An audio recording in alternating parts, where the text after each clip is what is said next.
In this episode, I want to show you the palette system and give you my take on this technology. Stay tuned.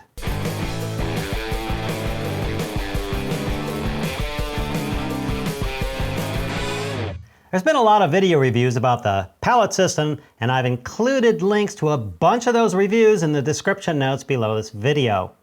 This review is going to be a bit different. So much has been covered about this palette system, its aesthetics, how to set it up, using it in different programs, and so on. That's a good thing. When you're looking at spending your money on something and you search the internet and find nothing, that's a bad sign. I really don't want to do yet another walkthrough of taking it out of the box, how it looks, how to set it up, and so on.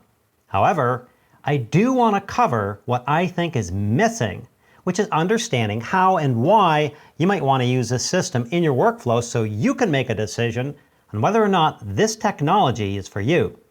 The palette is basically a controller. You might be familiar with a game controller or a drone controller. If you are, you'll get why a controller is important. If someone took away your game or drone controller and told you to use your mouse and keyboard instead, you'd think they were nuts.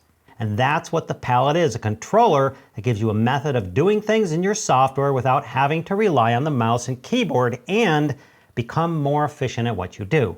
It's a more tactile way of doing things.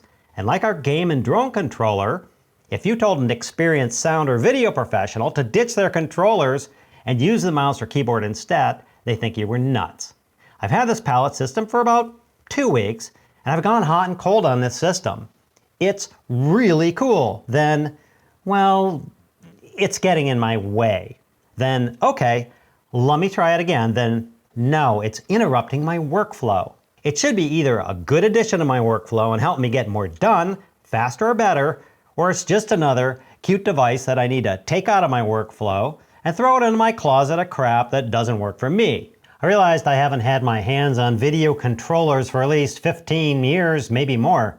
That means I have 15 years of training myself to edit using the mouse and keyboard. What was bothering me was not the system itself. The point I realized, and I'm making for you, is that this palette system is not some quick fix panacea for quick and easy editing. It takes time to figure out how you want to use it, how you want to incorporate it into your workflow for you. Price-wise, the palette system is ingenious, and they have taken multiple controller systems that cost thousands of dollars and made it affordable. It's a piece of technology most people aren't used to. It does a whole lot of things for a whole lot of people who do audio, photography, design, video, and it does it for a whole lot of different programs. It is hugely customizable and needs to be learned, used, and experienced to be appreciated. It is not for everyone, nor does it try to be. It is for creatives that are willing to invest some time with the result of improving the speed at which they do things. Otherwise, it will just seem like some new gadget, which it is not. Sure, it is easy setup. It's really interactive. I could certainly do yet another video showing how I am incorporating palette into my workflow, but that's the marvel of this device. It's really personal for each individual depending on what software programs they use in their workflow. My controller setup will be vastly different from yours as I have different needs and wants, and that's what makes palette work. What I would rather do is show you all the resources at your disposal so you can decide how this device may or may not work for you and make your own decision. To start, let's head over to the palette site. So here we are at the palette site, palettegear.com, and immediately when you go there, you can watch a video. It will go through and show you what palette's all about, how it goes together, how you turn it on, pretty instantaneous gratification. Let's just scroll down and see what we got. It shows how it's modular, it shows how it's used, it shows its design. It has 1,000 functions for any module.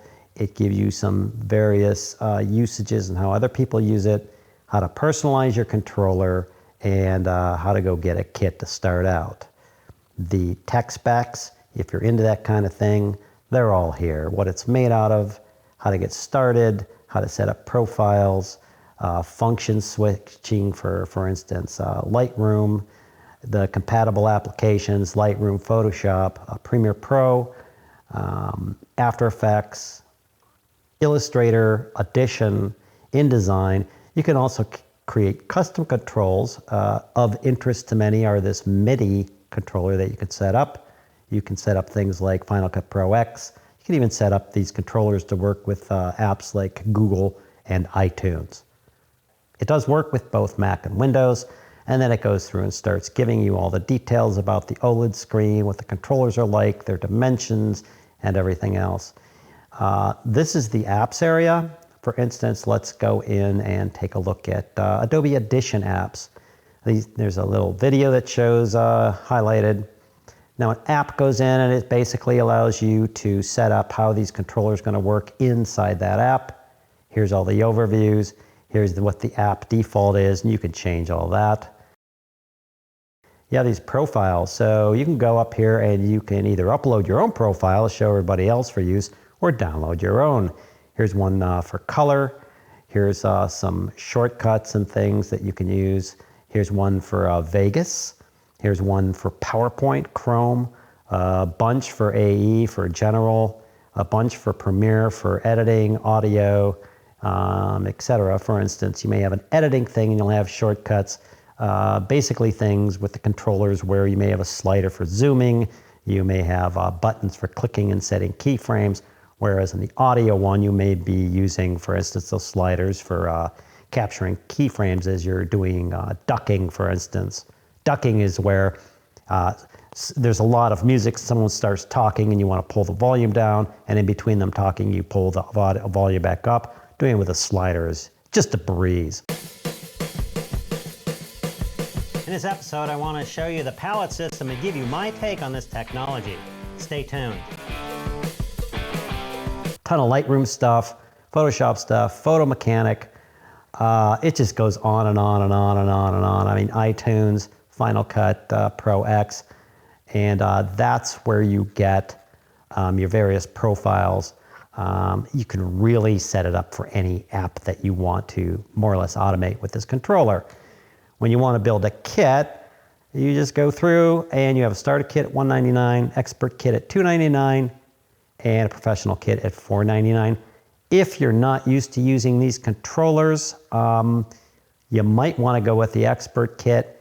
I would suggest to play around with it, you go with the starter kit because you can always add all these modules. I mean, I could take these and just keep adding more and more modules. Next, there's Palette's YouTube channel, which has a ton of videos covering everything you need to know for a variety of software programs. Palette Gear, they have their own YouTube channel.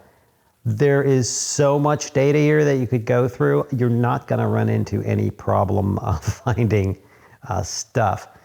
They have a ton of playlists and a ton of videos over here. For instance, here's some creative spotlight showing how different people use it. Here's a bunch of reviews. I would imagine mine's going to show up in there at some point.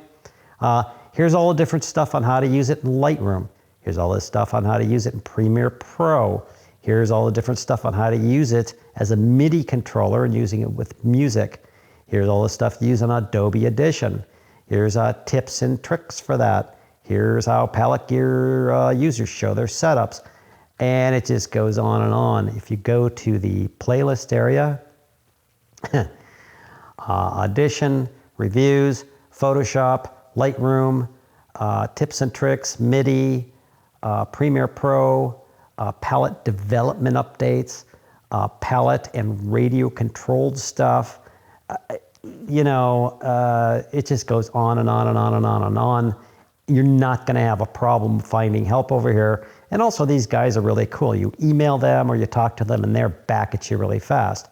If that wasn't enough, as I mentioned at the start of the video, there's a lot of how-to videos on using and customizing the software all over YouTube, and I've included some of them in the video description below. Now you can see why I didn't try and cover all the Palette can do, as this video would be 30 hours long.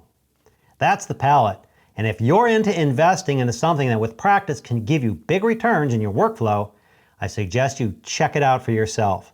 I hope that helps. Thanks for watching, and we'll see you next time.